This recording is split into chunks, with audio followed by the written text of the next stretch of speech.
আসসালামু আলাইকুম প্রিয় ফুটবল ফ্যান্স।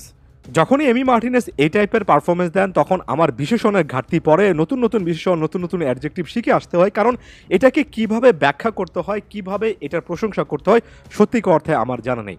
এর আগে 2021 কোপা আমেরিকা সেমিফাইনালে কলম্বিয়ার বিপক্ষে দেখেছিলাম, বিশ্বকাপে কোয়ার্টার ফাইনালে নেদারল্যান্ডসের বিপক্ষে, ফাইনালে কলম্বিয়ানের বিপক্ষে সেই সেভটা এবং টাইব্রেকের সেভ দেখেছিলাম, আর এবার ইকুয়েডরের বিপক্ষে কোপা আমেরিকার কোয়ার্টার ফাইনাল দেখলাম এবং মাঝখানে ক্লাব ফুটবলে একের পর এক পেনাল্টি ঠেকিয়েছেন। অনেকের মতে এই মুহূর্তে বিশ্বসেরা, কিংবা অন্তত পেনাল্টি ঠেকানোর দিক থেকে নিঃসন্দেহে বিশ্বসেরা গোলকিপার এমি মার্টিনেজ আরও একবার প্রমাণ করলেন যে জাতীয় দলে ওভারঅল তার ভূমিকাটা কতটা, এবং আর্জেন্টাইন এই দলের এই জার্সিটা তিনি আসলে কতটা ভালোবাসেন।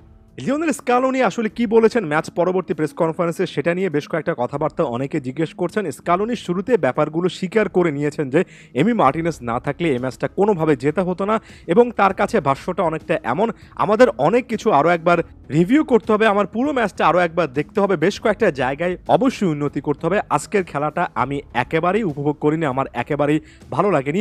অবশ্যই ম্যাচ জিতে খুশি, তবে খেলার ধরনে একেবারেই খুশি না। আর্জেন্টাইন কোচ যেভাবে দুই লাইনের মাধ্যমে এই ব্যাপারটা একেবারে ব্যাখ্যা করে দিলেন এবং জানালেন যে যে স্টাইলে আর্জেন্টিনা ফুটবল খেলেছে সেখানে তিনি একেবারে খুশি নন, এই ব্যাপারটা একেবারে পরিষ্কার করে দেয় আর্জেন্টিনা এই ম্যাচটা কেমন খেলেছে, এবং এটাকে ব্যাখ্যা করার মতো আর কোনো রকমের লাইন খুঁজে পাচ্ছি না। এটা এখানেই শেষ হওয়া উচিত, পরবর্তী ম্যাচটাতে আর্জেন্টিনার তাদের স্টাইলে ফেরা উচিত। এটা কোনোভাবেই আর্জেন্টাইন লেভেলের ফুটবল ছিল না, একেবারেই ছিল না। লিওনেল স্কালোনি শেষ পেনাল্টি কে নেবেন এমন একটা প্রশ্নের জবাবে বলেছেন, আমাদের আইডিয়াটা ছিল অনেকটা এমন, নিকোলাস ওটামেন্ডি কিংবা নিকো গঞ্জালেস কেউ একজন নেবে, শেষ পর্যন্ত ওটামেন্ডি দায়িত্বটা নিয়েছে। আমি যে 5 জনকে সিলেক্ট করেছিলাম তাদেরকে যখন লিস্টটা দেখিয়েছিলাম তারা সঙ্গে সঙ্গে রাজি হয়েছিল। এই দলটার এটা একটা ভালো ব্যাপার, এ দলে এমি মার্টিনেজের মতো গোলকিপার আছে, মাঠের মধ্যে সে অনেক কিছু করে।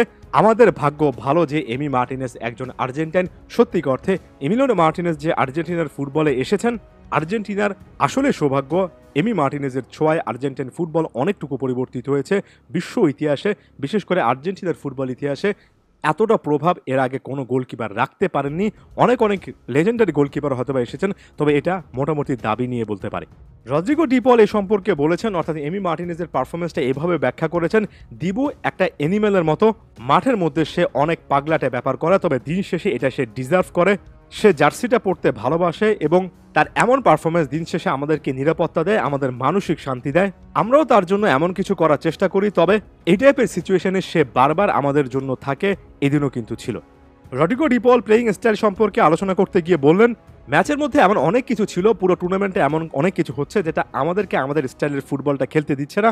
আমাদেরকে সেলফ ক্রিটিক্যাল করতে হবে, আত্মসমালোচনা করতে হবে, এবং পরের ম্যাচে আসলে কোন কোন ভুল করেছি সেগুলো খতিয়ে দেখতে হবে। ডিপল আরও একবার যুক্ত করলেন যে এমন টাইপের ম্যাচে আসলে সরাসরি বোঝা যায় না যে কি হচ্ছে। আমার কাছে মনে হয় কিছু চান্সেস আমরা পেয়েছিলাম, কিছু চান্সেস তারা পেয়েছিল। ওভারঅল একটা ইভেন্ট সিচুয়েশন ছিল, আমরা সাফার করেছি, আমাদের জন্মই আসলে হয়েছিল সাফার করার জন্য। তবে আজকে পুরো দেশ আমাদের সঙ্গে সাফার করেছে, তবে আমরা সেই সাফারিং থেকে বের হতে পেরেছি। গোল পোস্টের নিচে আমাদের একজন অ্যানিমেল ছিল, তার এই পারফরমেন্সের মাধ্যমে আমরা আরও একবার বের হয়েছি। ব্যাপারগুলো একেবারে পরিষ্কার এবং কিছু কিছু ক্ষেত্রে ব্যাখ্যাতীত, আর জটিল করার কোনো কিছু নেই। এটা এমিলিয়ানো মার্টিনেজের আরও একটা ইন্ডিভিজুয়াল ব্রিলিয়ান্স ছিল, যেটার মাধ্যমে আর্জেন্টিনা রক্ষা পেয়েছে। তবে যেটা স্কালোনি বললেন, যেটা রদ্রিগো ডি পল বললেন, অনেক জায়গা থেকে আর্জেন্টিনা ভুল করেছে। স্কালোনি পুরো ম্যাচটা আরও একবার দেখতে চান, ভুলগুলো আসলে বের করতে চান। দেখা যাক এই ভুলগুলো নিয়ে পরবর্তীতে মিডিয়ায় কি রিপোর্ট আসে। আরও একবার ম্যাচটা আমি নিজেও দেখতে চাই, তারপর বেশ কয়েকটা পয়েন্ট ফাইন্ড আউট করতে চাই, কারণ আমার কাছেও মনে হয় আর্জেন্টিনা এই ম্যাচে ভালো ফুটবল খেলেনি। দিন শেষে এমন ফুটবল খেললে সেমিফাইনালও কিন্তু সাফার করতে হবে। অল্প কয়েকদিনের মধ্যেই আর্জেন্টিনাকে ওয়ার্ল্ড ফুটবলে আরও একটা স্ট্রং কামব্যাক করতেই হচ্ছে। ধন্যবাদ সবাইকে।